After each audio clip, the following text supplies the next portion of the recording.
here is the wiring loom, and I have absolutely no idea what I'm doing with this.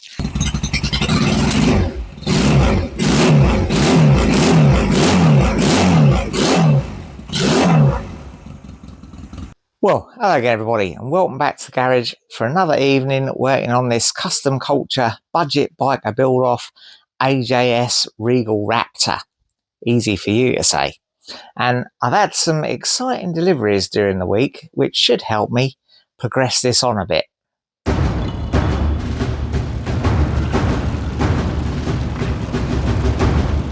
And the first are these exhaust gaskets. Now, let's check and see if they're the right size. Well, yeah, I would say they should crush in there okay. I'm going to have a go anyway.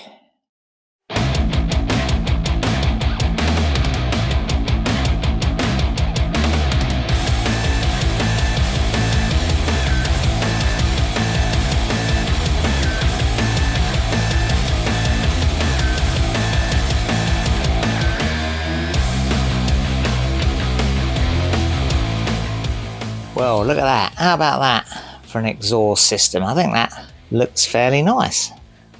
I suspect it may be slightly loud though, but never mind. Now my next goodies that have turned up are black number plate screws and a stick-on reflector. Now they may seem like final touches, but I need them to enable me to position my fantastic show plate from Plate Vision onto the tail tidy I was making. And yeah, I need to drill this. I'm just going to put 2 screws in to hold the show plate, and I try and not get them anywhere on the lovely sugar skull design either. So yeah, let's mark it up, get those drilled, and position it on here, drill this, and then I think we're ready to bend this.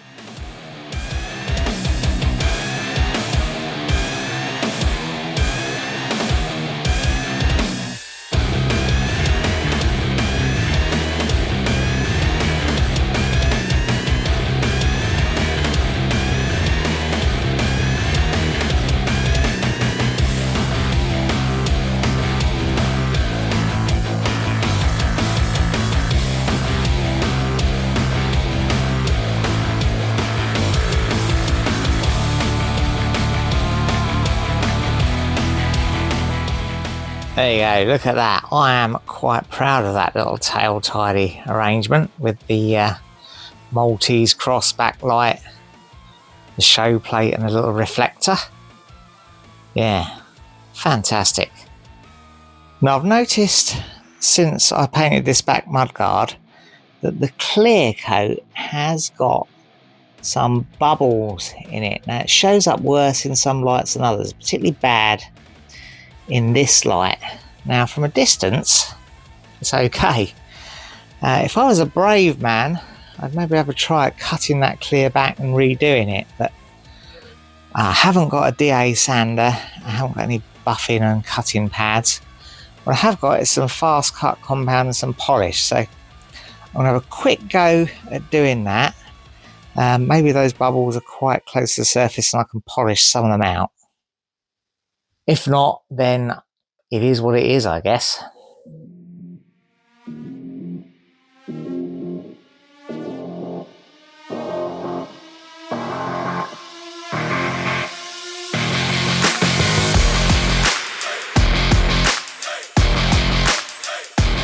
Well, there we go. I think some of it has polished out. Obviously, not all of it has. You can still see it if you get up close. Now, we have to remember that a lot of this will be covered up. The seat obviously comes back to here, so you won't see quite a bit of that. You've got the side rails go along there. I'll put them on in a minute and we'll see what it looks like. And yeah, I'm still pleased with it, but it's not perfect. But this is one of the reasons why when I get the occasional comment on my videos or on my other sort of social media about, you know, people liking the work I do and will I do their bike, will I do something on their car, and this is why I usually steer away from that, because I'd have to charge such a large amount to cover the time, and I just wouldn't be happy letting things out the door with this sort of imperfection. If I was doing this for someone who's paying me, really I'd have to have a go at buffing that out completely and re-clearing. And if that didn't work, then really I'd probably have to take everything off, sand it all back down and start again, because you just wouldn't be happy sending that out to someone who'd pay hundreds of pounds. This, of course, is for a budget build competition. It's going on a £500 bike. I'm time limited, I'm cost limited. Even the cost of rubbing this down and redoing it, the cost of the aerosol cans and stuff would put me over budget now. I'm very, very close to the limit. So it has to stay as it is. I say it's not too bad. It's all right, but it's definitely not the sort of thing that you could charge people for. Right, let's pop these sort of mounting side rail things on.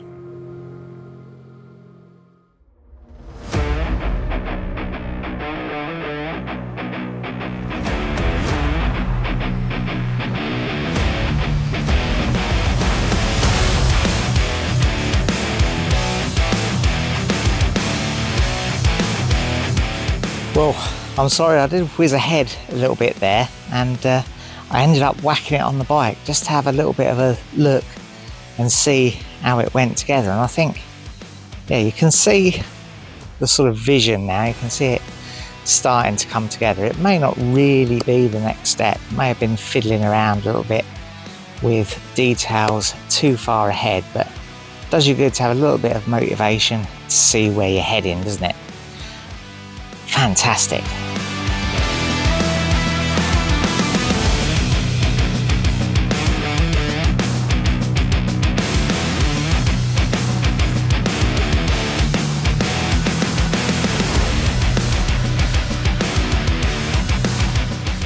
Well, anyway, I think that's about it for tonight. I'm going to pack away now, but I'm going to take that back mudguard off first. I'm not going to risk working on the bike with the paintwork in position, because the next thing I think really to do is to start mounting the brackets and stuff for the electrics. So we'll maybe get onto that tomorrow evening. Well, it's actually a couple of days later now. I didn't get onto it yesterday evening, but we're back now. It's Saturday, so we should get a good run at this. And I think really it's time to start trying to put some of the wiring and electrical stuff back on the bike, which is my least favourite thing. Now, the first thing I think is to get these brackets onto the bike that take all the electrical gubbins. Can anyone remember where they came from? Well, I do remember that they fit somewhere in this area here, so I think the easiest thing is to just throw them in and see if they fit.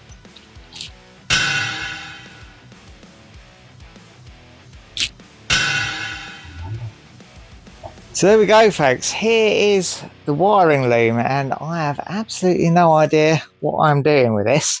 So we're just going to have to muddle along. You guys can shout at me if I'm doing anything wrong, and we'll see if we can get at least some of it in place and connected to various things. That's basically what we have to do. We have to connect things to other things using this. That's the plan.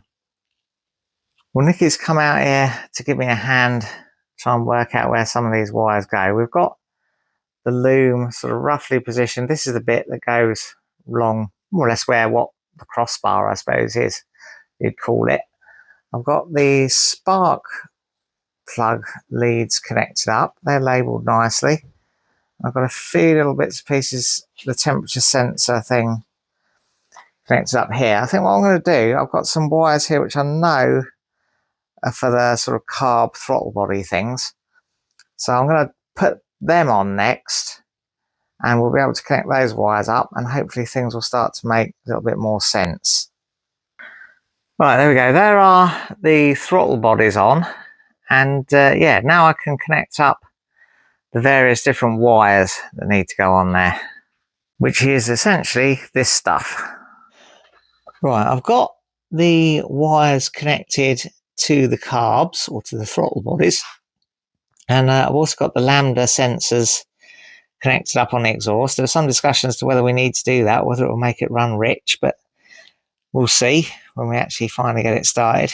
And now we're in the process of mounting the rectifier. So there we go, that's that mounted. And we've also found the part of the loom that connects up to the fan. So that's there. This little bit goes up through the middle of the petrol tank. That's the ignition switch. So that's hanging roughly in the right place. But we do still have all these entrails hanging out of the bike. Right, well, we've been fiddling around with this loom, connecting up all little bits and pieces we can find. We've put in the little toolbox thing just to show us that there's a gap there that we can't use. We've hung a few bits and pieces on here. I think this little CDI box is probably the worst thing. That's just held on with cable ties at the moment because the bracket for that was broken. And I've no idea where it should go anyway. Can't find any information on that, but that'll be all right, hung there for the moment. We have popped the battery in as well, just to show where it goes. We're missing a little strap that holds it in, but I'll sort that out at some point. But I'm going to take that out again now, because I don't want anything accidentally energized before I'm ready. Right, slight problem. I think this little earth wire here has to go on that nut there. So let me fiddle around and do that.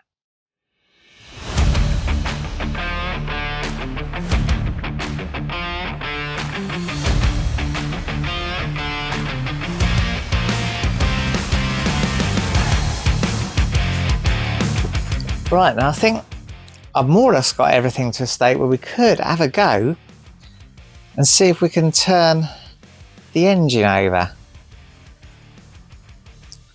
But we'd have to connect up the ignition switch, wouldn't we? And various other bits and pieces. Yeah, not sure. What to do next? Right, well, I've now connected the battery.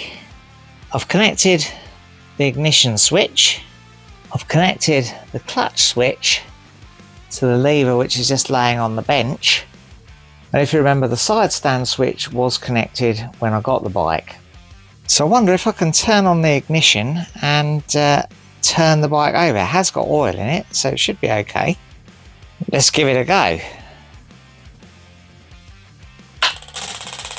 Oh, bit of fuel pump noise. That's good. Because we haven't got any fuel connected. Let's have a little go at this. That's definitely closing a contact somewhere.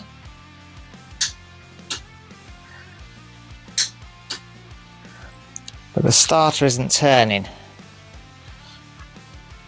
I wonder if that's because the kill switch isn't connected.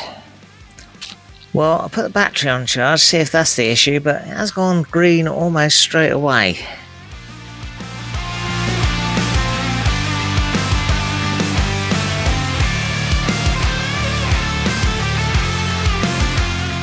Well, I'll tell you, I've been having a little bit of a look, and I believe the kill switch, which is one of these connections, I believe this one, black wire with a white tracer and a green earth, is fine when it's open. So open is the running condition for the bike.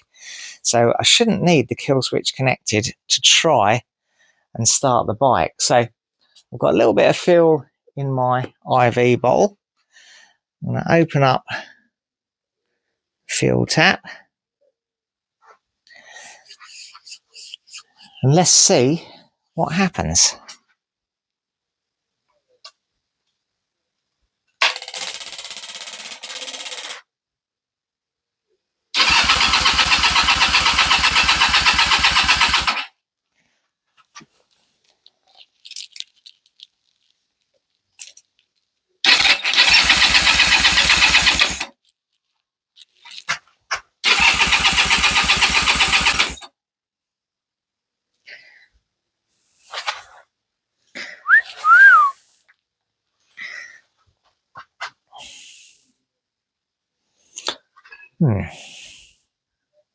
Well, basically the fuel is pouring out of there, which seems less than ideal. So We need to do something about that before we try again. There you go, just put a bit of hose on there with a clip and a brake cable pinching clip, just to stop that fuel coming out the top there. And we'll just give it a quick go to see if it fires. I obviously won't run it long like that. That's not fuel rated hose, that's a bit of garden hose.